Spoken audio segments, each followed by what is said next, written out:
del poeta Antonio Ruggiero. Ti voglio portare,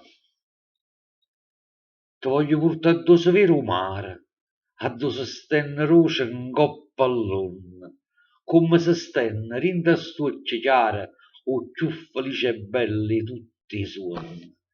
Ti voglio portare in un giardino, a dove stanno la luce in un sorriso, e quando insieme a me tu ci cammina, io penso che già sto in paradiso. Ti voglio portare in dei vicariella a don raggi di sole, sciuli e furia. E quando son in faccia i vasciatiella, una scarda di luce alluma a tutte e due. Ti voglio insieme a me perché sti strade a don vagabondo sono stati io, perché cuttica io sento una tuciata, sento sospiro roce in una poesia.